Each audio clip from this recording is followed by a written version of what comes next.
Greenland, the ice-covered semi-autonomous Danish territory, and the canal belonging to Panama that connects the Caribbean Sea with the Pacific Ocean.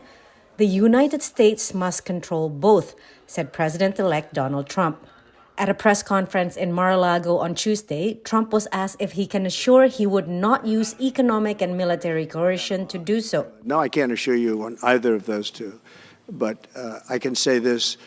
We need them for economic security. Last week, Panama celebrated the 25th anniversary of the transfer of the canal from the United States.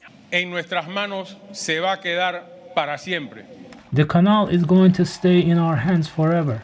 Today we see the Panamanian flag flying freely, as if it had always been there.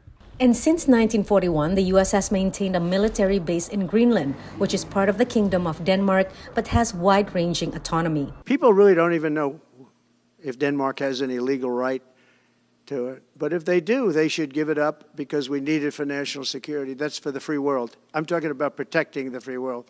You don't even need binoculars. You look outside, you have China ships all over the place.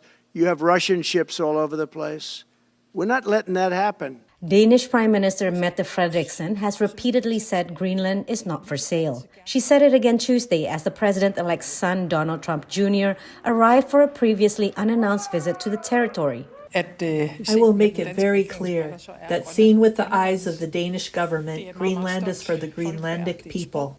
During Tuesday's press conference, Trump was also asked whether he would use military force to annex Canada, which he suggested should be part of the U.S. No, economic force, because Canada and the United States, that would really be something.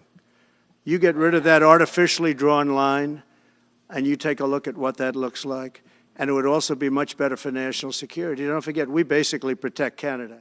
Outgoing Canadian Prime Minister Justin Trudeau said on social media, quote, "There isn't a snowball's chance in hell that Canada would become part of the United States." It's unclear whether the president-elect is aiming to deliver on these threats or use them as a negotiation tactic under his America First foreign policy as he prepares to come into office on January 20th. We live in a society where a lot of these decisions are not made on a unilateral basis, and even if the Trump administration wanted to be expansionist and invade other countries, how realistic can this be in terms of force and retaliation? Trump reiterated his threat to impose a 25% tariff on Canadian and Mexican goods unless both countries increase security on their border with the U.S.